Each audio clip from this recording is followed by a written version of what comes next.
Good morning sa tanan. This is Cornerstone Believers Radio Program. Kani si Evangelist Mav. O kuyog ka na ko sa makanunay si Dr. Faulkner. May buntag, Dr. Faulkner. Good morning, Rodon. And of course, sa tanan nato ko mga suking tigpaminaw nga kanunay natong kuyog sa iyos kabuntagon. Mayong buntag kaninyong tanan. Good morning kang Teacher Alisa who's with us. Naapod si Chief Arlene. And si Sister Stella is with us. Other nga live no na si Sister Melissa kanunay yun yung naminaw ka nato and so man pa nga naminaw nato karon make sure nga na kasato ang comments section para po to make it known nga kuyog ta karon and mag-greet po ka na mo and sa tanang naminaw mo po mo nga gi-invite no to follow our YouTube channel. That's Music Generation Official. Same handle that we use sa tuwa nga mga streaming platforms nga gipanggamit, music streaming platforms such as Spotify, Apple Music. We also have our songs available in iTunes already. That song that you just listened to kanina sa intro, that's Pagasimbahon, originally written by Staunch Band PH and performed by Staunch Band PH, no, from the album Manlalaban.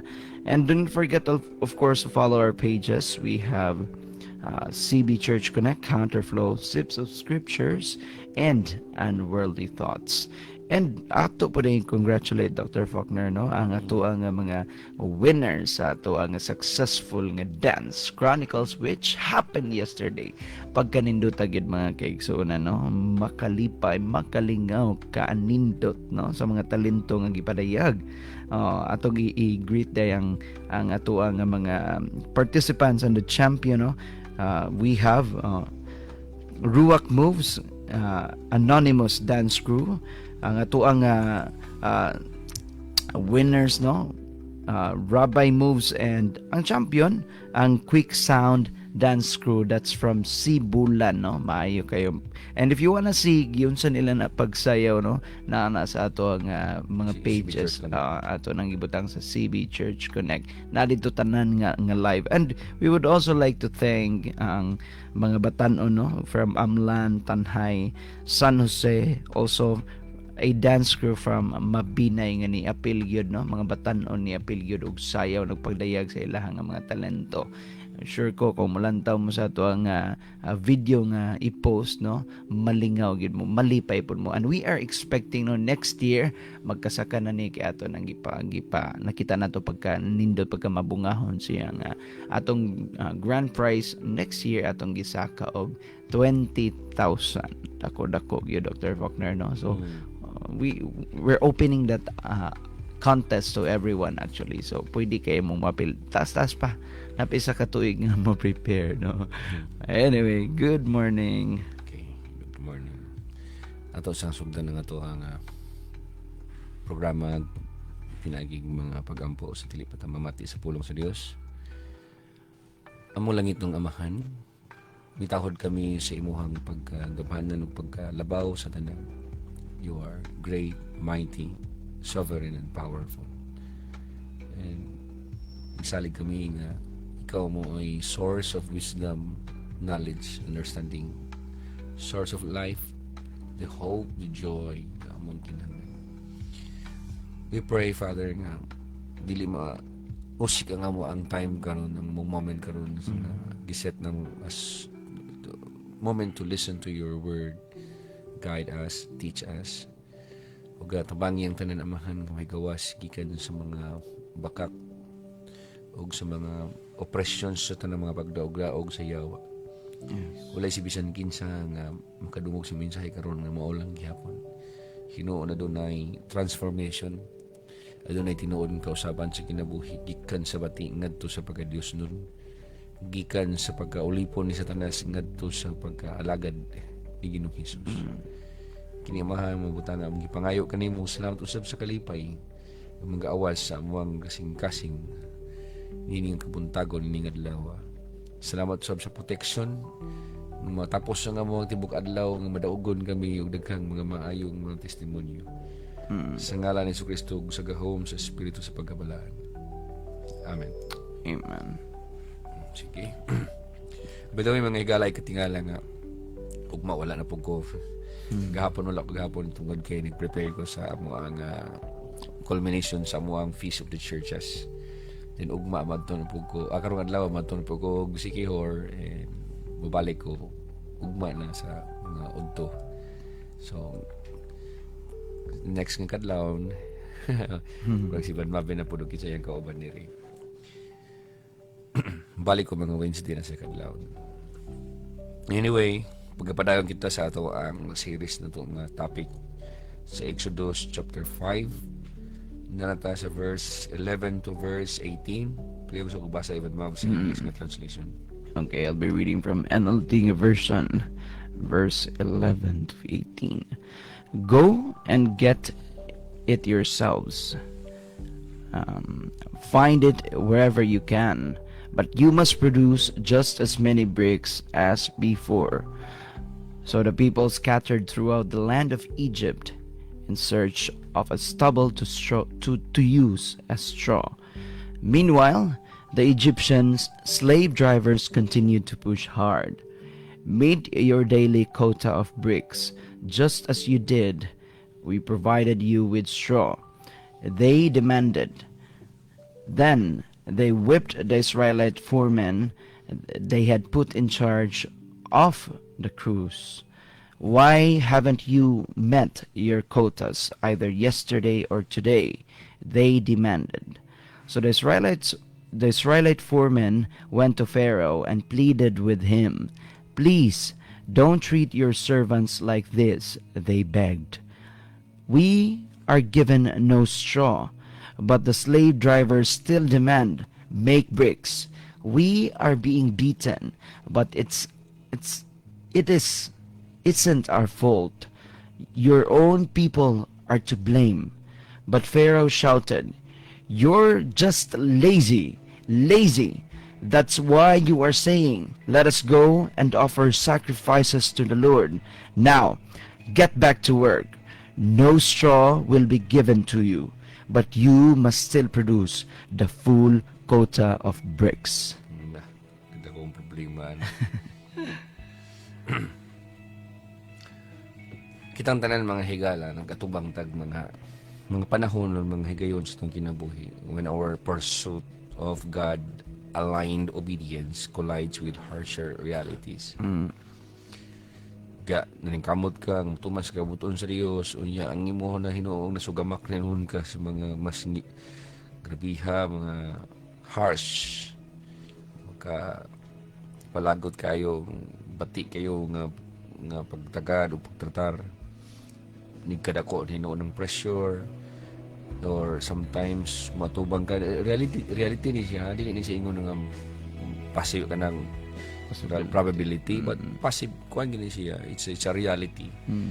It's a reality nga tinarong hinuon ka, then you will be accused.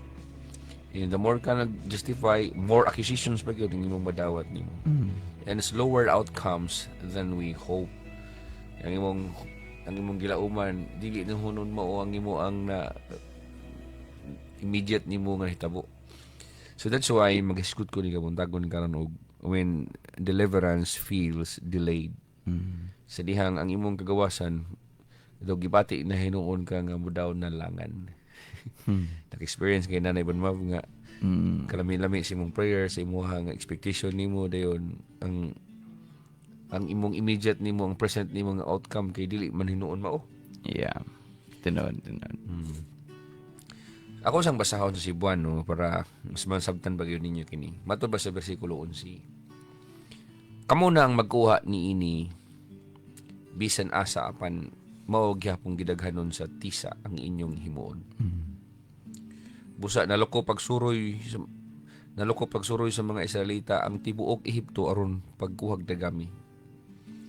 And giapura sila sa mga nagdumala kanila sa paghimo ug maog gyapon gidaghanon sa tisa or sa bricks. Matag adlaw ingon sa ilang gihimo kaniadto. Gipanglatos sa mga nagdumala sa mga ulipon ang mga foreman o ang mga kapatas nga Israelita o gipangutana nganong wala man kamo makahimo karong adlaw sa samang gidaghanon sa tisa nga inyong gibuhat kaniadto. Unya miadto sa hari ang mga kapatas ang ilang mga foreman nila niadto sa hari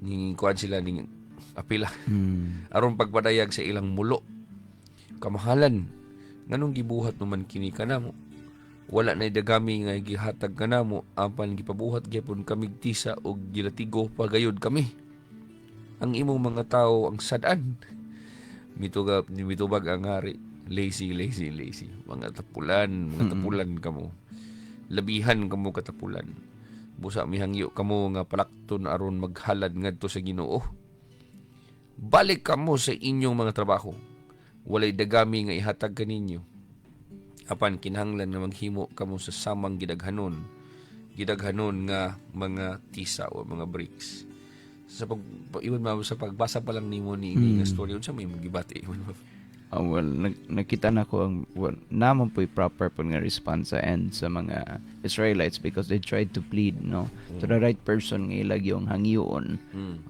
na po pagtaho din po sila basto sila ang pagigstorya and ang ila pong makita po nimo diri nga na po justification sa ilahang gipangayo gyud unta nga sa ilang nga end ba ngano silang nihangyo kay na sila nakita nga injustice ani nga bahin yet they are still being demanded the number of bricks that they are to kanang put up to when it comes to quota but sad to say ang Pharaoh ang response of Pharaoh kanila amidst their request very negative gani pa man gibutang-butangan pa sila nga lazy sila mga tapulan sila mo nang murabag liwera nila or eskapo ra nila katong pagsimba gawas sa Ehipto so yeah okay now alang sa mga bag-o pang na mati ni natong programa alang sa mga bag-o pang nga nagsubaybay sa ato ang frequency sa DYSR og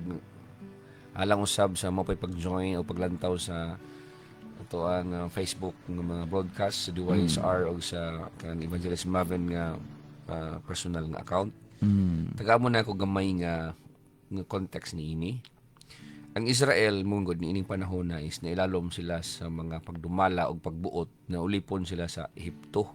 Dito sila sa Egypt, wala sila sa ilang kaugalingon country kundi tuwa sila sa Egypt nining panahon na.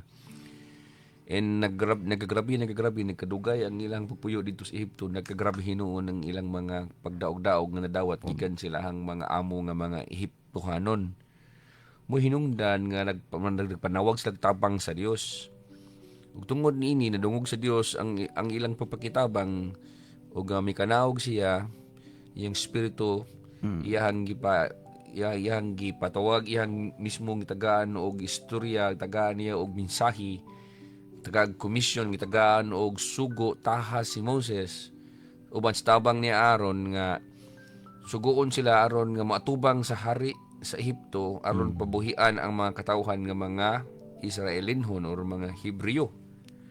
Apan ang hari sa Ehipto nga mao ang ilang gitawag og paraon nagpagahi siyang kasing-kasing ug gani ang hitabo pa mas gidugangan hinuon ang ilahang mga pag-antos ug mga kasakit kung kaniadto ng trabaho sila nga maghimo sila mga bricks nga nanay dagami daan aron mo igamiton sa pagpalig-on sa ilahang bricks aron di mabungkag karon pagamon sila sama ra gyapon gidaghanon sa mga bricks pero sila na mangitag dagami paling paita na of course dili gid na nila mahimo na kay nagdubli naman ng trabaho. Ug mo hinungdan nga kanina nga mga bersikulo nga atong gibasa karon ang mga Egyptian nga mga taskmasters, mga slave drivers, mga naglantaw sa mga nagtrabaho nga mga Hebreo are instructed to intensify the bricks without straw nga regimen. Na maghimo sila bricks nga sila ray mangitag diskarte asa sila debita muwag mga dagami. Dayon nga ang kuta sa gidaghanon maorag gyapon. So ang mga tao of course kung ikaw usa ka ani unsaon na nimo nga mangita pa kag dagami nya himo pa jud kag bricks sa duhaon na imong lawas nimo duhaon na inyong mga lawas. So ang mga tao ning panahon nga mga Hebreo sama ra lagi bang dabok sila gibang dugmok sila and under crash under the toil while the blame lands on Moses and Aaron.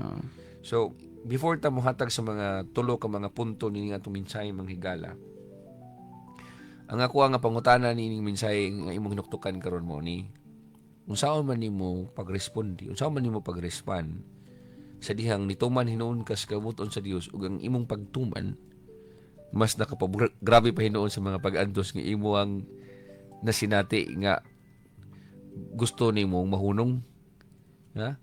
Baliko na ko, unsa may imong buhaton sa dihang nagtuman ka sa kabuton sa Dios apan ang imong pagtuman nakapasamot man hinuon sa kasakit nga unta mo imong pangandoy mahunong.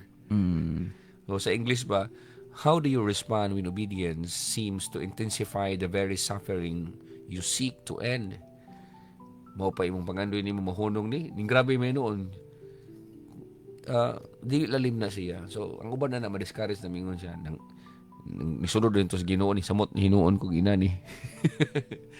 Na may na ang mga tao ibon ma'am. Ding tuman hinuon ko sugo sa Dios, ding grabe na may noon ni siya. Unsa may imong buhaton nimo ana? So una, doon natin tulong ka punto nga mensahe, minsahe mga higala. Una nga punto, doon ay realidad sa kasakit ni ini nga kalibutan. The reality of oppression in this fallen world. Kining kalibutan na. Sa kadaghan kayong mga planeta o mga galaxies nga gipangbuhat sa Dios, apil ang mga trillions of stars, sa kadaghang mga stars. Ang Earth ba? Ang Earth mismo usa siya kakalibutan nga nabagsak sa standard sa gingharian sa langit.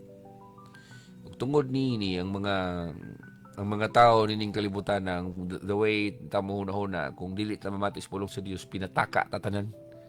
Mura tag mga korek tanan diri sa kalibutan kung walay pulong sa Dios. Mao na nga usa niini ang nagdumala nga mao si Paraon nga ni order siya ning mo yang mando niya nga imbis na mamati siya sa giingon ni Moses ug ni Aaron nga pabuhian ang mga katawan kay aron makasimba sila sa Dios. Dili mahinuon.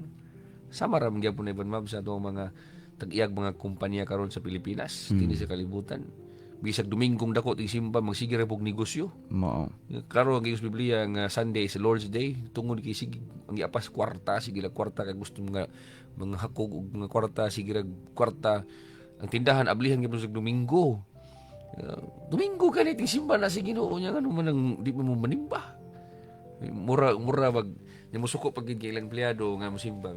Saya di sabi mo sulod sir ka Domingo. Diyos no na. Diyos no na ra pud nimo. Murag manghod na ni Paraon iban mahutok. Si Paraon mas grabe gyud pinihiyahakay ngano.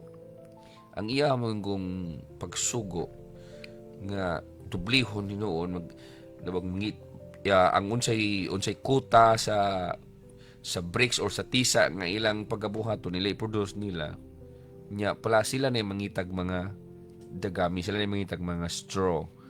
And nag-reveal din siya sa brutal logic of tyranny. Nga productivity without mercy. Pabuhaton pabuhaton mo ni ining inyong kuta ninyo nga walay kaluoy. Kanabang control without concern for people nga mga tao unta gihibuhat sama sa dagoy sa Dios. Muna amoy nahibal-ang mga tao ning kalibutan, mga higala nga kung maka demand sa inyong oras isip ng empleyado murabag ka ng way kaluoy wa kailang Dios. Muna mo nila hinana nga kanabang brutal logic of tyranny.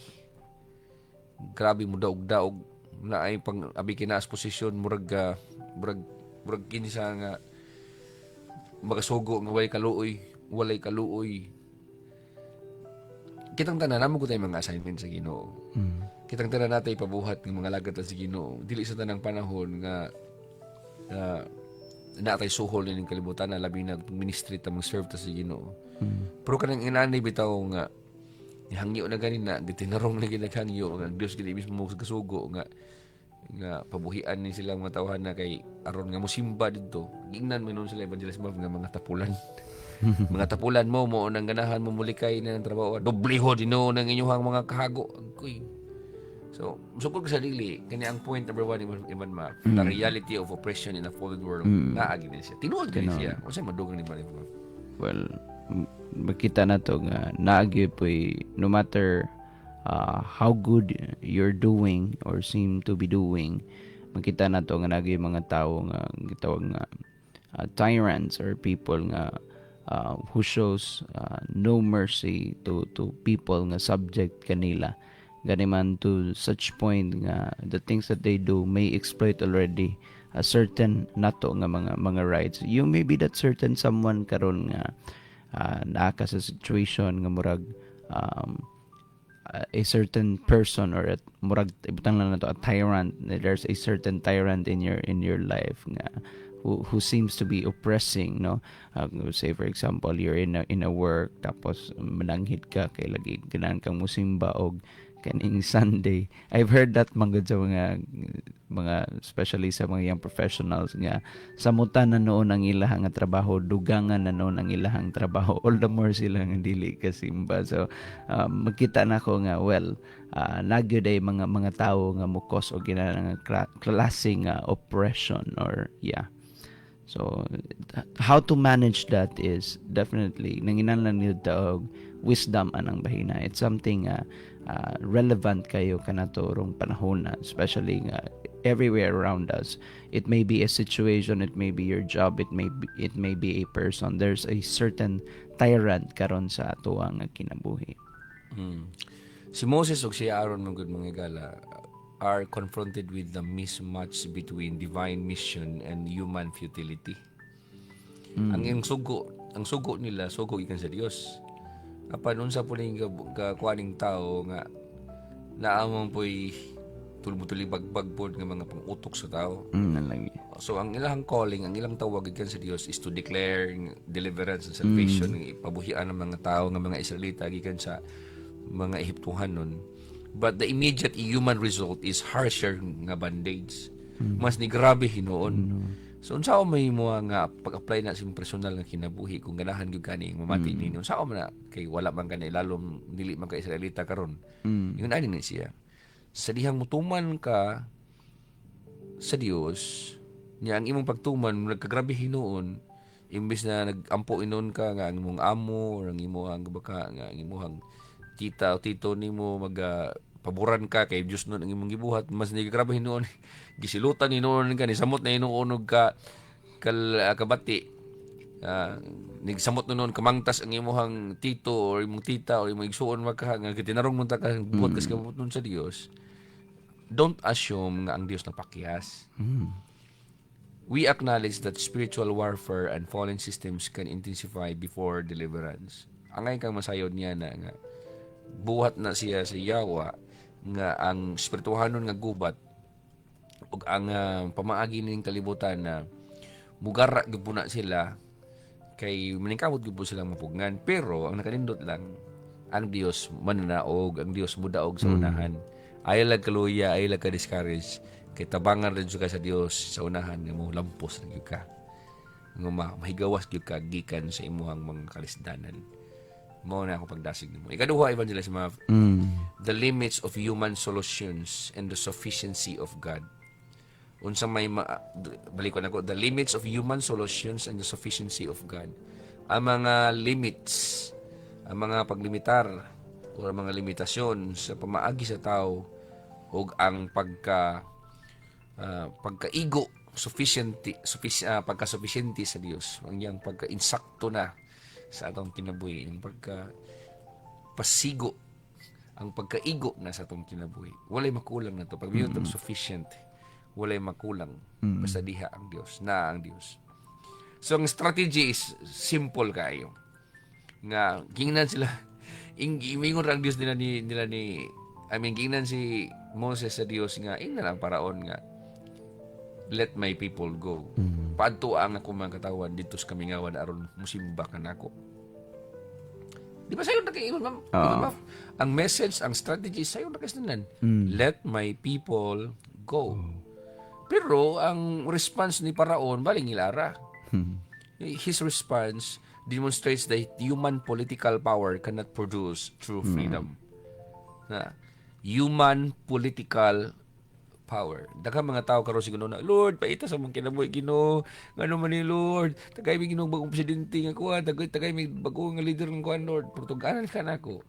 Bisa pa kinsay ato ang mga politiko nga bulingkod sa Senado, sa Kongreso, sa province, sa ato ang city, sa ato ang lungsod, sa atong barangay, o bisan man sa nasyonal, apan kun ang Dios dili mo hatag ka natong tinuod kagawasan, magpuli-puli na lang ng mga politiko bulingkod, daog-daog lang gyapon ta siyawa ning kalibutan na.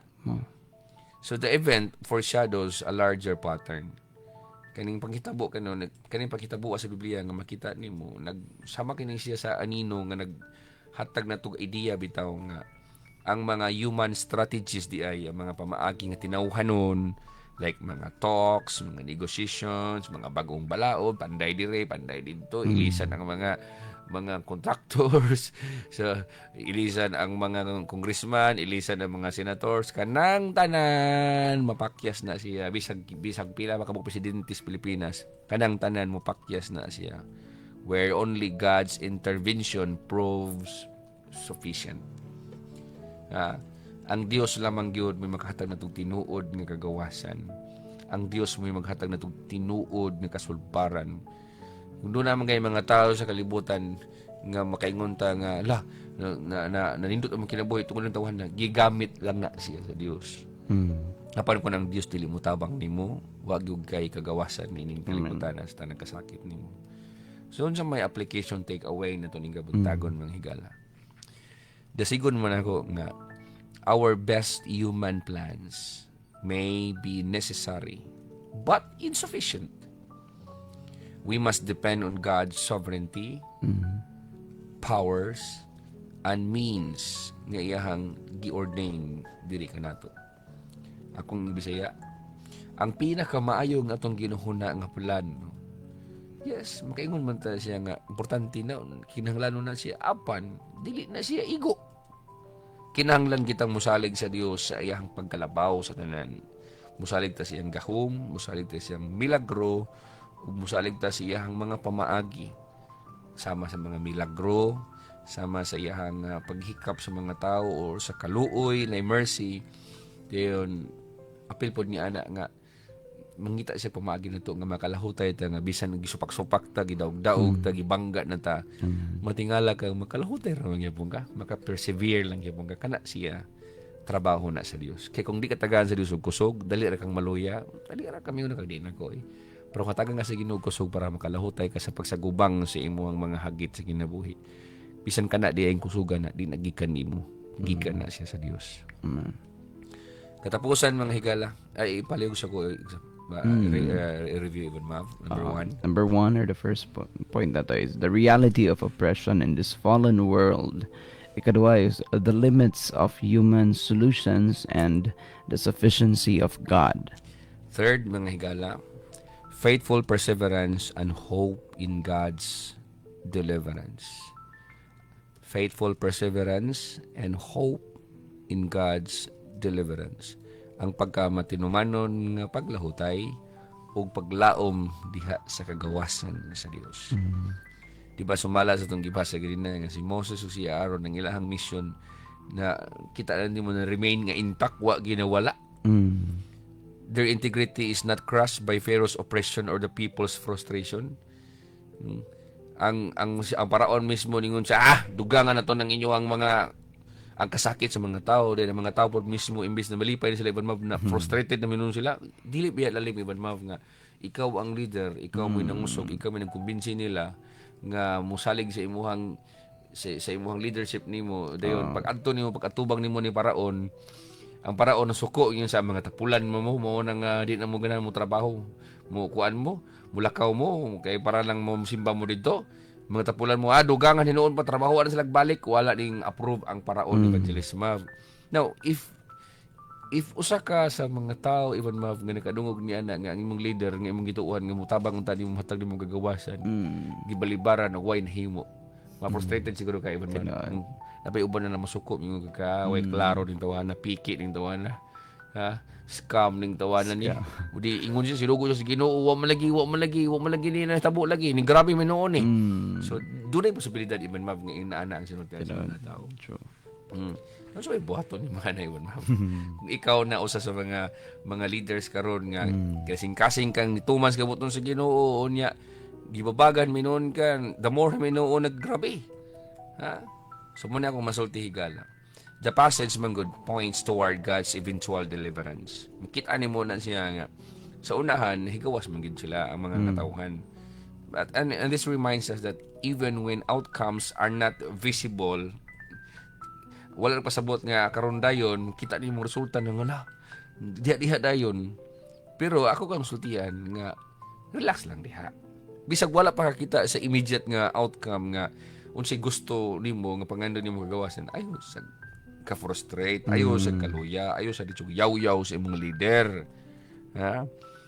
Tuohi nga ang Dios namuhat bisan tuod sa tawon tog sa English mga behind the scenes. Di ba daw dili mo makita. Amen. Daw dili mo makita pero relax lang. Parehara man sa salida even mo nakuyawan og maayo ang mga naglantaw sa TV kay namatay ng ilang bida. Ay kabalaka kay ang director na say twist ana. Correct. Ningon na. So ang Dios labaw sa tanan. Kaya niyang usbon ang dagan sa kalibutan yun. Basta siya mismo ning saad nga tagaan tagagawasan. So relax diya sa presensya sa Dios. Salig siyang mga saad. So atong tapuson mga higala nga nining kabuntagon. Unsa may mo madala ni ining point number 3 nga pagtulunan ba. Kinahanglan nga mo persist ka or mo persevere ka in prayer. Wala nagpasabot nga gibalibaran na kadi nagamoampo sa Dios. Wala nagpasabot nga gibabagan ka sa imong expectation nimo. Yung kagidi nako, hindi na ko ampo sa Dios. Wala man day klaro, hindi man to tinuod. Ayaw yun na. Padayon sa pag-ampo sa Dios. Padayon sa pagtuman siyang kabuton bisan tuod og gisupak-supak na gilisod-lisod kag samot. Padayon hinuon. And even when progress is slow or painful, bisan og murag walay klaro nga pag-uswag, murag wa may laing wa may kausaban, murag kamang man hinuon or sakit man hinuon ang ato na sinati.